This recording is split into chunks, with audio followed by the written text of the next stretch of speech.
Dear me, it's been a long time since I did my last BMW review, and I will admit that I'm a little bit biased when it comes to this brand because I've owned BMWs pretty much since I had my driving license, and their cars and this brand just has defined what I look for in a car in general.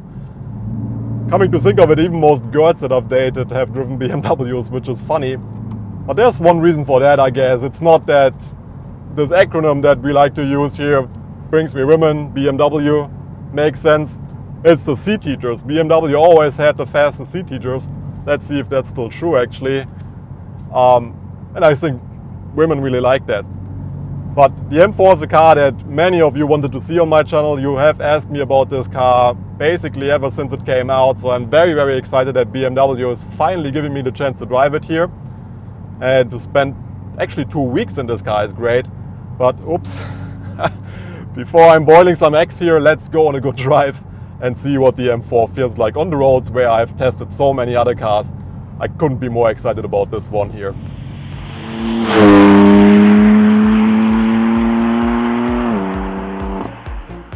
Classic BMW design and a tasteful dose of masculinity make the M4 one of the best looking coupes of our time. The famous Hofmeister kink and power dome bonnet exhibit just how well BMW combines tradition and history with modern stylistic elements. You know, sometimes I miss the simplicity of an E36 M3, but the M4 really is a stunning looking car.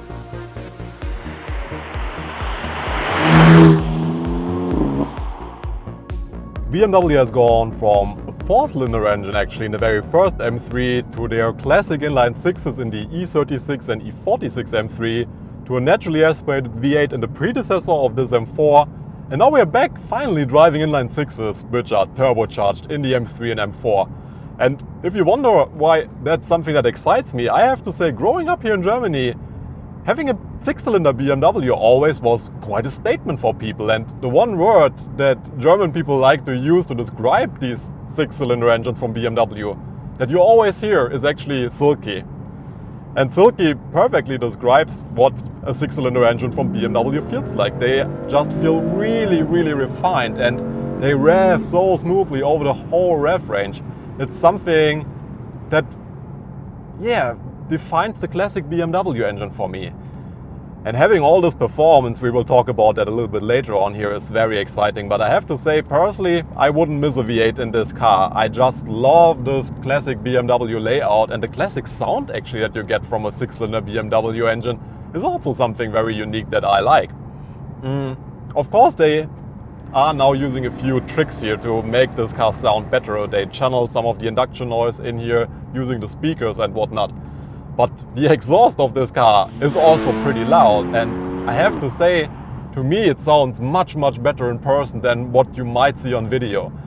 The thing is, a car has to sound good for me in a rev range that I'm constantly using. I don't need something that only screens at the top end, and I don't want something that does too many fake noises. I don't find that enjoyable actually. It's something that is fun for a few days, but always gets to my head when I have to drive more than a week with a car like that. I personally don't enjoy that much.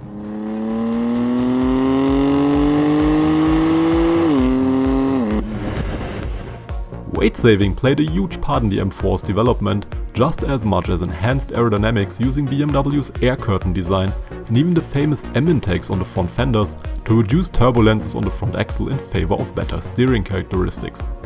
Power comes from a new twin-turbocharged 3-liter inline-6 engine with 431 horsepower that can rev up to 7,600 rpm. BMW particularly focused on the oil and cooling system with a lightweight magnesium oil pan for maximum track performance at high lateral acceleration. The active M differential and 550 Nm of torque right from 1850 up to 5500 rpm helped to launch the M4 from 0 to 100 kph in just 4.1 seconds.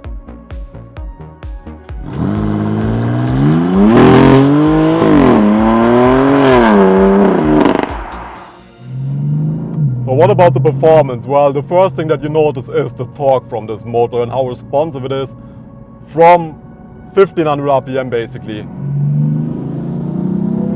Wow, this thing pulls. And it's willing to rev to the red line, which says 7,600 rpm. So I would say it's still a typical BMW M engine in that respect, something that is very refined and really likes to rev. But the performance is absolutely extraordinary. I definitely have to say, subjectively for me, this car feels every bit as fast as the C63 AMG that I just tested, and that's probably the biggest compliment that I can make this engine, apart from the fact that it's also very fuel efficient. I've managed to drive this car with 10 liters on average without even trying. And that's a real statement for a performance engine like this, to be honest with you. So the engine is something that when you are not sure about it, you have to experience it, because the performance and its character really is something to behold. I very, very much enjoy driving it, and I'm glad that BMW has gone this route and gives us an inline-6 engine again. Just a great power plant.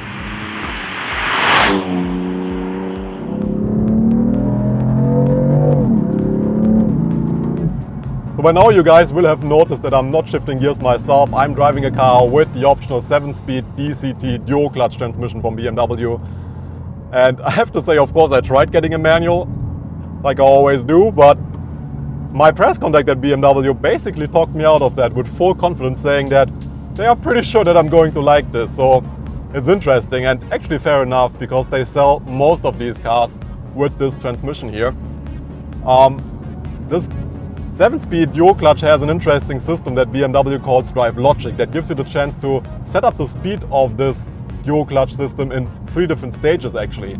The first one is the slowest setting, and that's actually something that I personally only used driving this car in the full automatic mode with the engine in the efficiency mode in a town when I was driving slowly or tried to get a good fuel consumption. In the manual mode, it's not that pleasant actually. It's too slow and unresponsive. I like the middle setting the best. Then the transmission is really responsive and shifts very fast. The third stage, Sport Plus, or Drive Logic 3, I would call the Klitschko mode, because then the gears are forced in with brute violence, and I wouldn't use that on a public road if I'm honest with you. It just feels too painful for me doing that to the car. But the second stage is really where this car starts to feel like one of the best dual clutch systems that I've ever used. The only thing that I could criticize is that on upshifts there's still a little shock going through the car that makes it feel a little bit unrefined for me sometimes. I would love to have a more seamless upshift actually.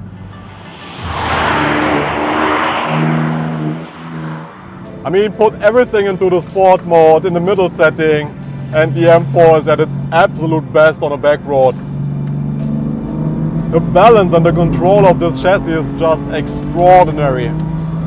I feel like I have more mid-corner grip in this car and more traction coming out of corners, so I actually end up getting a little bit cocky because I have more confidence to get on the gas early in this car than in the C63 AMG. And of course I have still this monument of power under the hood, so that I often get a little bit of oversteer here in this M dynamic mode, which allows you to have a little bit of slip. That's actually really, really enjoyable for experienced drivers. This feels like a proper sports car to me. It's so nice to drive, spirited, wow. And I love the feel of these optional ceramic brakes that I have in this car. They have a really nice and firm pedal feel. The steering could have a little bit more feel for my taste. That's something that I could criticize in this car. There's not much feel coming through for the road, but apart from that, it's perfectly weighted. It's just such a playful car, the M4. In a way, you have to be a bit careful with this performance level here, but wow. This typical BMW driving feeling is coming through. This pleasure of driving that they always describe is fully alive in the M4 for me. And with this great low mounted seating position here, I just always feel like I have full control over the car, and that's so important for me. It always makes me wonder why there aren't more manufacturers that build their cars in this fashion, because it doesn't matter if you drive a 1 Series or a 7 Series, you always have this great low seating position in the BMW that integrates the driver so nicely. Yeah. Maybe I'm too positive about this car, but it's such a riot to drive. This has been one of the most enjoyable and special test drives of this whole year for me. I fully admit that I'm a bit biased when it comes to BMWs, but I guess that's okay. I've shared a few critical points here and there. And I personally would still get this car with a manual transmission, if I'm honest with you. The dual clutch for me is a great system here, but it's not the best that I've driven, and it's not my favorite actually. I would still go for a manual because they have one on sale. So if you are like me, old school driver, definitely have a look at the manual.